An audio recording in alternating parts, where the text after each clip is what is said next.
Luto na po ang chami. Pwede na po magmerienda. Ihahay na po yan kasi may mga kalamansi din po ditong nahiwa na si Bibi. At ito na din po yung kutsinta na aking naluto. Ibuhos na po dito lahat ng poste. Pati po dun sa dulo. Saka po ito tapos na din. At ito na po ang kanilang nilalagay.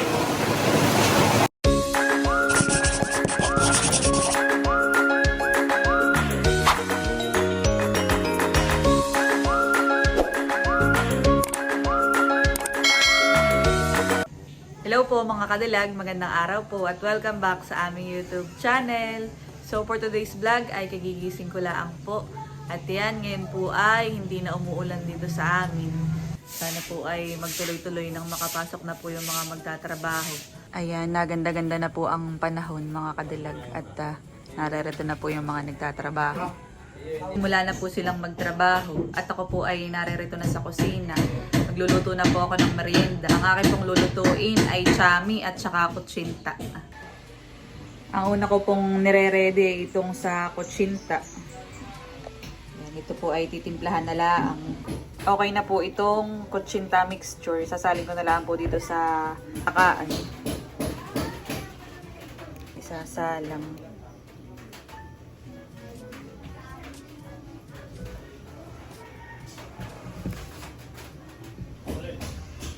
Ayan, nalagyan ko na po lahat ng takaan.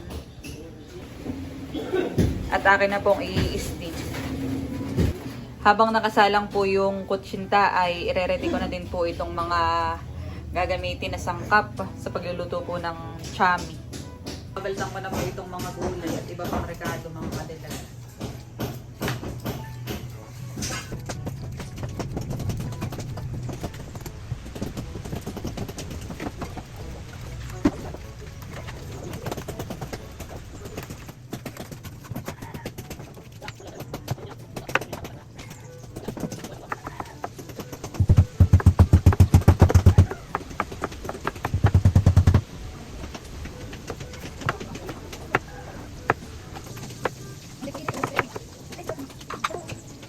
Tapos ko na pong hiwain lahat ng ingredients na gagamitin sa pagluluto ng pansit chami. Ayan po at ako po ay nagsimula ng magluto. Bali, sinasangkot siya ko po muna yung baboy.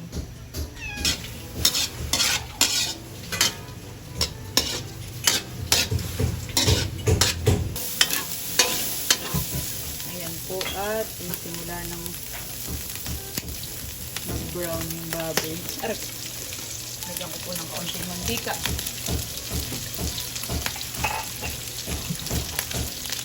Paghinaan ng apoy para hindi ito mag-stick.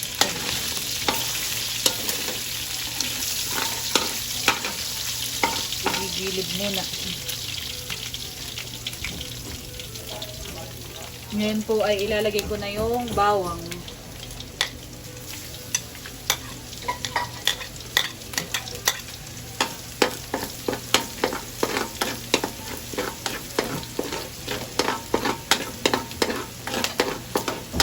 Susunod ko na pong ilagay itong sibuyas.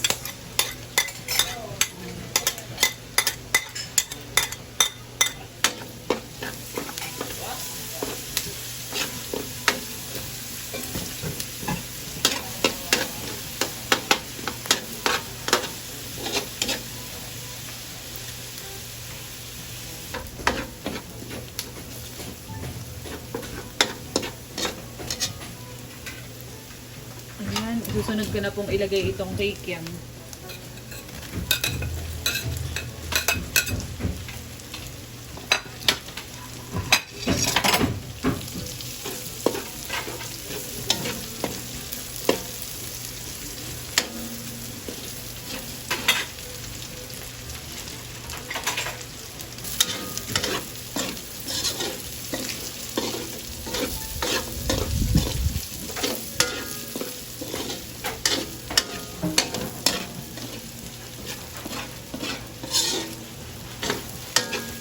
Ang sumunod po ay ilalagay ko na itong carrots.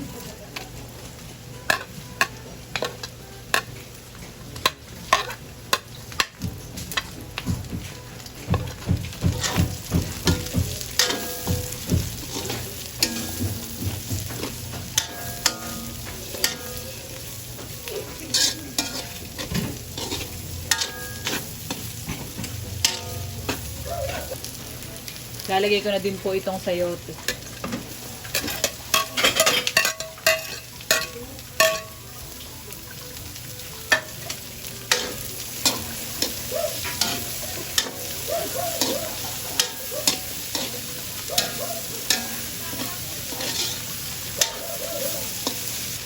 Ang sumunod po ay lalagyan ko na ng toyo.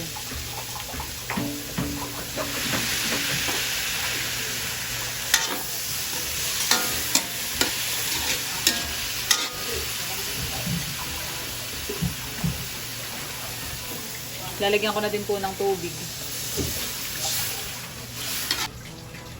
Dadagdagan ko pa po ng kaunti.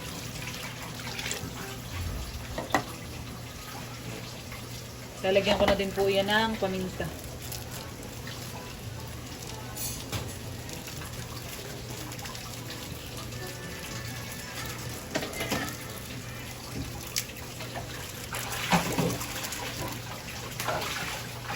Hihintayin ko po kumulo bago ilagay yung fresh Mickey.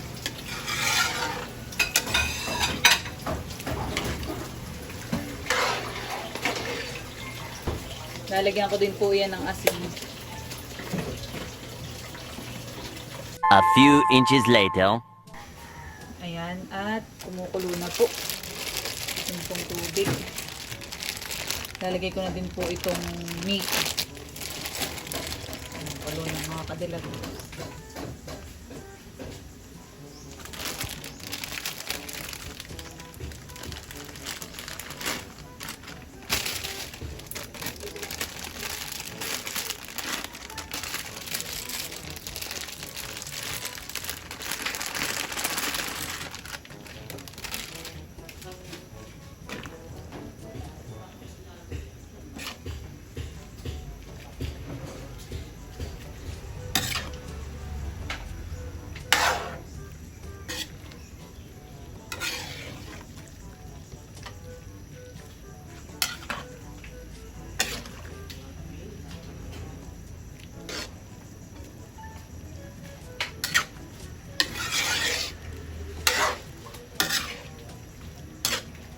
Bago ko po makalimutan ay lalagyan ko din po yan ng oyster sauce.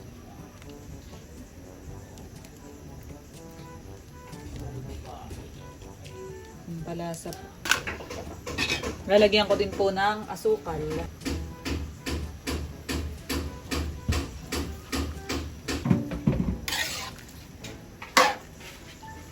Ayan, papaigahin lang itong mga kadilag at okay na.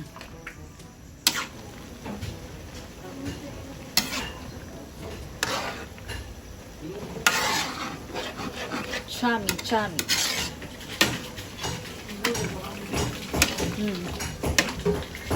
Sabang ako pa yung nagluluto dito, si Bibi naghuhugas ng mga ginamit.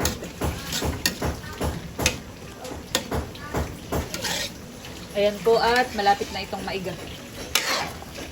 Titikman ko po, mga kadilag. Na matikman mo daw. Sige, lagyan mo. Ilalagay ko na din po itong repolyo.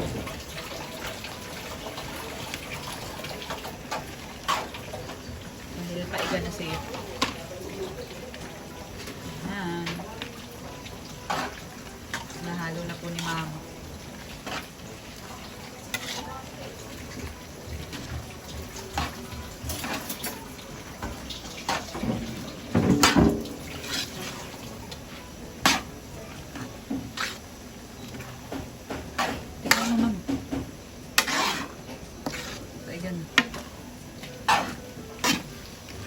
Kailangan ko ng konti ako eh.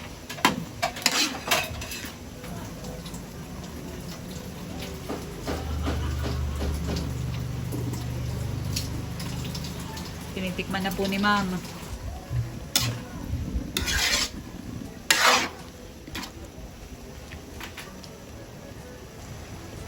Ayan, at luto na po ang chami. Pwede na po magmerienda. Ito po yung akin ang isasalin sa lagayan. Pinatay ko na din po yung apoy. Bango.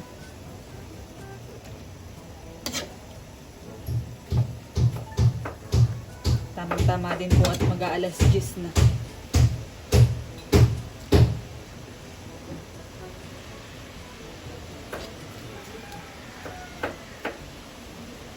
Naisalin ko na po itong chami. Bali, ihahay na po yan. Kasi may mga kalamansi din po ditong nahiwa na si Bibi. At ito na din po yung kutsinta na aking naluto. Nakahayin na po dito ang merienda sa lamesa. Merienda na muna. Merienda time. Mama, tawagin mo na at magme-merienda na po. Buti po at hindi na masyadong nag-uulan. Ngayon po sila'y magpo-poste. Magbubuhos na ng poste. Tatapusin na yung mga ilan pa pong poste dito sa kabila.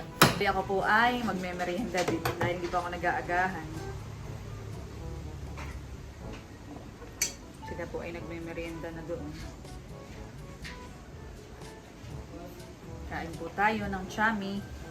Ang alam ko po ang chami mga kadilag ay sikat ay sa Lucena. Parang po.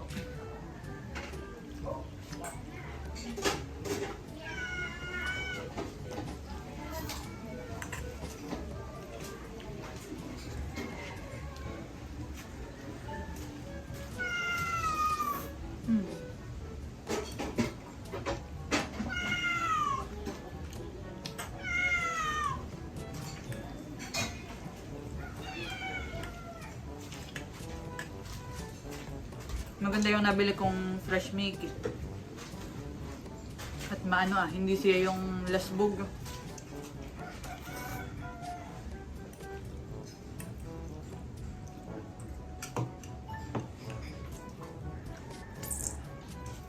Meanwhile, Break time po muna ngayon. At bali, ito na po ang kanilang nagawa. Okay na yung dalawang poste dito. Yan. Okay na din po yung dalawa dito na poste. Maigi na lang po at hindi masyadong maulan ngayon kumpara kahapon. Ayan. Konti na lang at sila'y makakapagbiga na. Umulan na naman po pero tumila din. Nagsisimula na po ulit sila na magtrabaho, mga kadalag.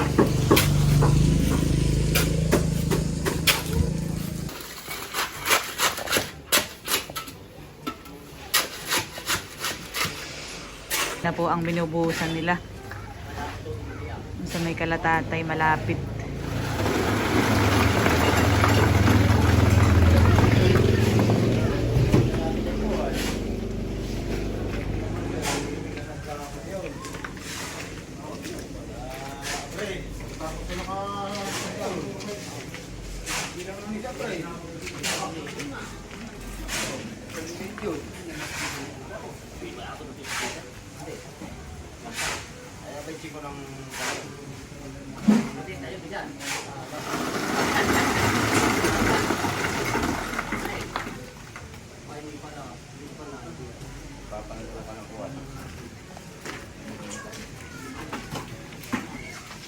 Doon po naghahalo sa may labas.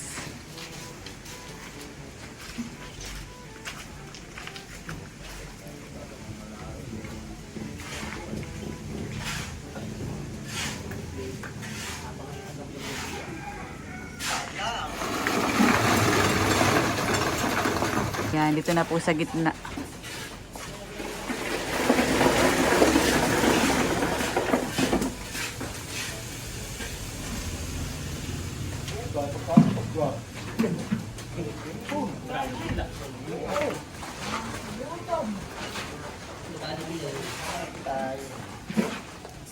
Yung pong maliit na yan, yun na yung dati. Tatanggalin po yun. Oh.